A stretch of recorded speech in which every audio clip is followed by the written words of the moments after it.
Double horse మినపగుళ్ళు, స్వచ్ఛమైన నెయ్యి మరియు బెల్లంతో తయారైన TDH రిషికా సున్నుండలు. రాష్ట్రం వచ్చి 10 సంవత్సరాలు దాటిపోయింది.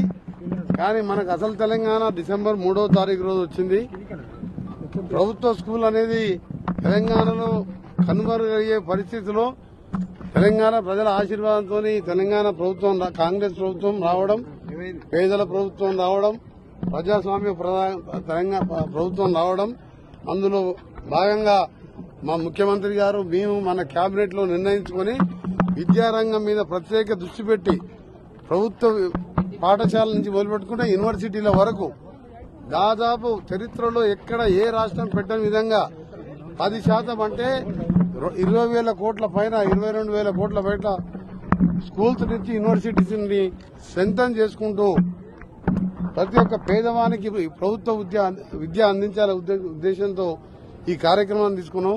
అందులో భాగంగా ఇవాళ నగరికల్ కాన్స్టిట్యూన్సీలోని రామవనవెల్లంలో నా సొంత గ్రామమైన స్థానిక ఎమ్మెల్యే గారి అధ్యక్షతన మా కలెక్టర్ గారు హరిచందన గారు, మా జిల్లా ఎస్పీ గారు, అలాగే జాయింట్ కలెక్టర్ గారు, డీఈఓ గారు, మా నాయకులు ప్రజల సమక్షాన బడిబాట కార్యక్రమం నిర్వహించుకోవడం.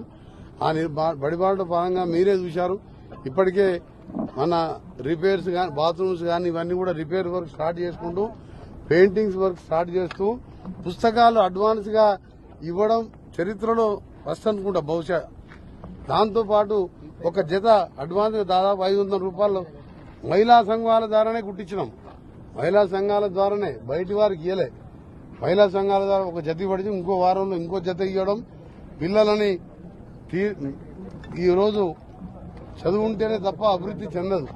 కాబట్టి అది కూడా పేదవాళ్ళు ఇవాళ ఉపవాసాలు ఉండి గల్లీకో ప్రైవేట్ స్కూల్ ఏర్పడి వాళ్ళు ఇవాళ పేదవాడు ఎట్లయిందంటే ఉపవాసాలు ఉండి పిల్లలు చదువుకునే పరిస్థితి నుంచి ఇవాళ ప్రభుత్వ స్కూల్లోనే ఇంగ్లీష్ మీడియం కానీ అన్ని వసతులు పెట్టుకుంటూ ముందుకు పోవాలని లక్ష్యంతో ఈరోజు బడిబాట జయశంకర్ బడిబాట కార్యక్రమాన్ని గ్రామంలో ప్రారంభించుకున్న సందర్భంగా పాల్గొన్న ప్రజలందరికీ, అలాగే ప్రభుత్వం ముఖ్యమంత్రి గారు ఈ సంవత్సరం 600 కోట్లు పెట్టి స్కూళ్లు రిపేర్ చేసే కార్యక్రమం.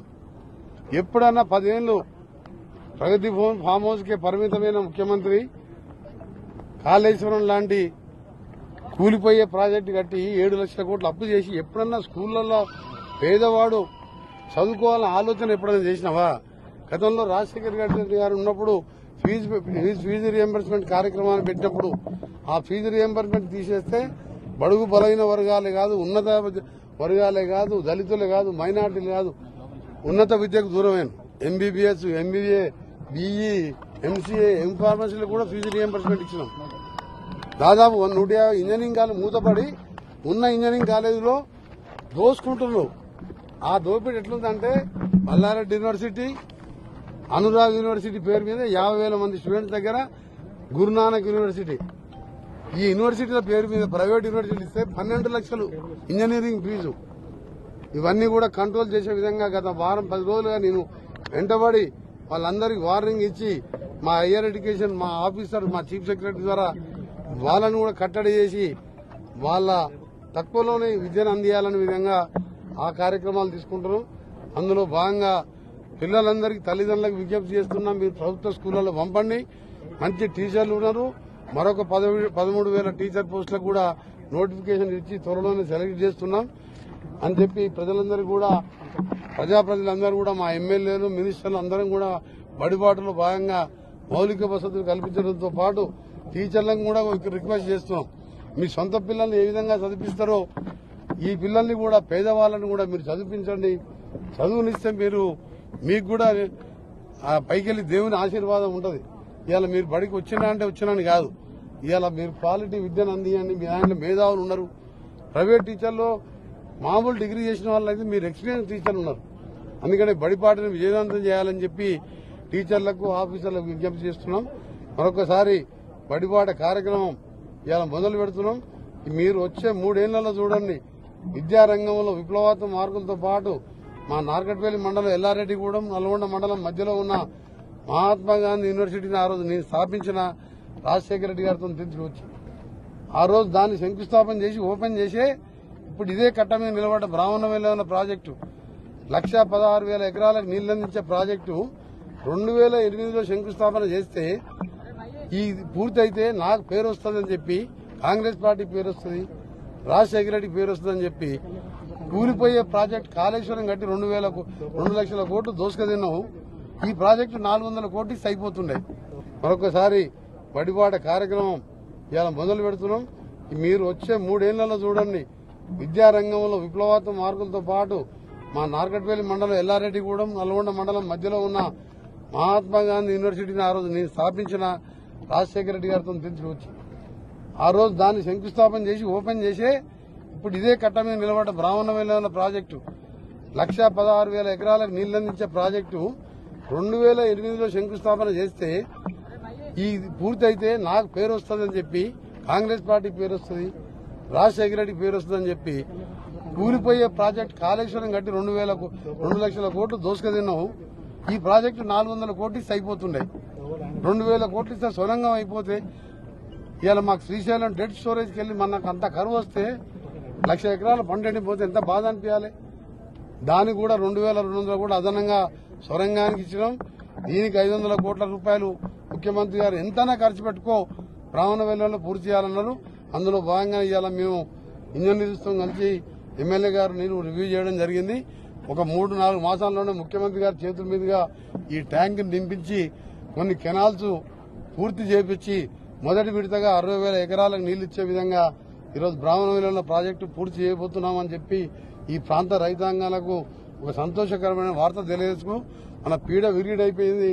మన దక్షిణ తెలంగాణ మీద చిన్న చూపు చూపి సంపాదనకే పరిమితమైన కుటుంబాన్ని మన పార్లమెంట్ ఎన్నికల్లో సరిపోని బుద్ధి చెప్పిండ్రు. ఇలా నల్గొండ భువనగిరి పార్లమెంట్ మెజార్టీ చూస్తే అర్థమైంది ఎంత నిర్లక్ష్యం చేసిండ్రు. అందుకనే ఇలా బ్రాహ్మణవేలం ప్రాజెక్టు కూడా విజిట్ చేశాం. నేను ఎమ్మెల్యే గారు, ఇంజనీర్స్తో కలిపి, కలెక్టర్ గారితో కలిపి తప్పకుండా మూడు మాసాల్లోనే ముఖ్యమంత్రి గారిని తీసుకొచ్చి బ్రాహ్మణవేలంలోని ఇక్కడ చెరువులు నింపించి టోటల్ గా డిసెంబర్ లోపు మొత్తం ఉత్తమ్ కుమార్ రెడ్డి మా జిల్లా మంత్రి, ఇరిగేషన్ మంత్రి ఉన్నాడు, 1,00,000 ఎకరాల నీళ్లు ఇచ్చి సొరంగాన్ని పూర్తి చేపించి 4 లక్షల ఎకరాల నల్గొండ ఫ్లోరైడ్ జిల్లాని శాశ్వత పరిష్కారం చేసి జిల్లా ప్రజల రుణం తీసుకుంటాం. బ్రాహ్మణవేలం ప్రజలు నేను పుట్టిన ఊరు, నేను పుట్టి పెరిగిన గడ్డ ఇది, ఈ నేల రుణం తీసుకుంటాం. అందరు కూడా మరొకసారి ఇంజనీర్లకు కూడా ఇన్ని రోజులు కష్టపడ్డారు, 4 నెలలు కష్టపడాలని విజ్ఞప్తి చేస్తూ రైతులందరూ కూడా చెప్తున్నా, మీ అందరికి మంచి రోజులు వచ్చినాయి. తప్పకుండా నేను, వీరేశం గారు ఇద్దరం కలిసి 24 గంటలు ఎక్కడ ఏం కలిసినా గానీ, ముఖ్యమంత్రి గారు కలిసినా, ఉత్తమ్ కుమార్ రెడ్డి కలిసినా ఏం అడుగుతాం, బ్రాహ్మణవేలంలో సొరంగం ఈ రెండే. ఎందుకంటే మాకు హైదరాబాద్కి వచ్చే మూసి నీళ్లతో వ్యవసాయం చేస్తే రోగాలు వస్తాయి. అక్కడ పండించిన పంట మేము తినం. మా రావణపేటలో పండిస్తే రైస్ మిల్లలు కొనడానికి రాలే, ఆ ధాన్యాన్ని పక్కకు అమ్మేసి కొనడానికి బియ్యం బయటికి వెళ్ళి కొనుక్కొచ్చుకుంటాం. అందుకనే మా 40,000 కోట్లు పెట్టి కలలో కూడా ఊహించలే కేసీఆర్ తెలంగాణ వస్తే బంగారు తెలంగాణ అన్నాడు. కానీ ఈ డ్రైనేజ్ తెలంగాణ బాగు చేస్తా అనలే. అదే మా ముఖ్యమంత్రి గారికి ఉన్న తేడా. 40,000 కోట్లతో ఇవాళ మూసిని బాగు చేస్తున్నాం. ఇవాళ జైకా అంటే జపాన్ ఎయిడెడ్ గాని, అడుకో గాని, నాబార్డ్ గాని అందరూ కూడా 1.75% ఇంట్రెస్ట్, తక్కువ ఇంట్రెస్ట్కే ఇవాళ లోన్లు ఇస్తాను ముందుకు వస్తున్నారు. 6 నెలలలోపే మూసి రివర్ ఫ్రంట్ ద్వారా పనులు కూడా ప్రారంభించి ఎక్కడికక్కడ ఎస్టీపీ సివరేజ్ ట్రీట్మెంట్ ప్లాంట్ పెట్టి పైకెళ్ళి వచ్చే డ్రైనేజ్ గాని, ఇండస్ట్రియల్ వేస్ట్, ఫార్మాసిటికల్ కంపెనీస్తో మా నార్కట్పల్లి, నగరికల్లు, నల్గొండ జీవితాలు నాశనం అయిపోయి వివిధ రకాల రోగాలు వస్తున్నాయి. ఆ మూసిని కూడా స్టార్ట్ చేస్తున్నాం. దాన్ని కూడా 3-4 సంవత్సరాల్లో మూసిని ఒక క్లియర్ రివర్ గా, ఆ రోజు నిజాం ఎందుకు కట్టిండో, నల్గొండ, రంగారెడ్డి, హైదరాబాద్ సంబంధించి 1,50,000 ఎకరాలకు సాగునీరు, తాగునీరు ఇచ్చే ప్రాజెక్టుగా కడితే సిటీ మధ్యలో ఇవాళ డ్రైనేజ్ అవసరాల కోసం వాడుకుంటున్నాం. మా మోడీ గారు నమామి గంగా 40,000 కోట్లు పెట్టి శుద్ధీకరణ చేసుకుంటే కానీ మాకు 4,000 కోట్లు ఇవ్వలేదు. కానీ మేము ఇవాళ మా ముఖ్యమంత్రి గారు పదే నేను ఏ విధంగా సొరంగం గురించి, రీజనల్ రింగ్ రోడ్ 30,000 కోట్ల గురించి మాట్లాడుతున్నా, బ్రాహ్మణవేలంలో మాట్లాడుతున్నాను. మా ముఖ్యమంత్రి గారు ఉదయం లేస్తే మూసి గురించి మాట్లాడుతున్నాం. నల్గొండ ప్రజలందరూ కూడా ముఖ్యమంత్రి గారు ప్రత్యేకంగా ధన్యవాదాలు తెలియజేస్తున్నాం. తప్పకుండా ఈ ప్రాంతాన్ని, నల్గొండ జిల్లానే కాదు తెలంగాణని ఒక మోడల్ గా 4.5 ఏళ్లలో పార్లమెంట్ ఎన్నికలు ఇచ్చిన ఉత్సాహంతో ఇంకా ఎక్కువ పనిచేస్తాం. అందరూ అనుకున్నారు మేము అనుకున్న దానికంటే ఒక 1.8% రోడ్లు పెరిగినాయి. అటు సైడు 7 స్థానాలు డిపాయిడ్ పోయినంటే ఆ పార్టీ క్లోజ్ అయిద్దని చెప్పినా లేదని ఎన్నికల తర్వాత రిజల్ట్ తర్వాత ఇవ్వాలని ఫస్ట్ టైం మీతో కలిసి కాబట్టి చెప్తున్నా. క్లోజ్ అయినట్టే కదా నేను చెప్పినట్టు. నేను చెప్పినట్టు జరిగిందా? ఆ దుకాణం మంది అయింది కదా.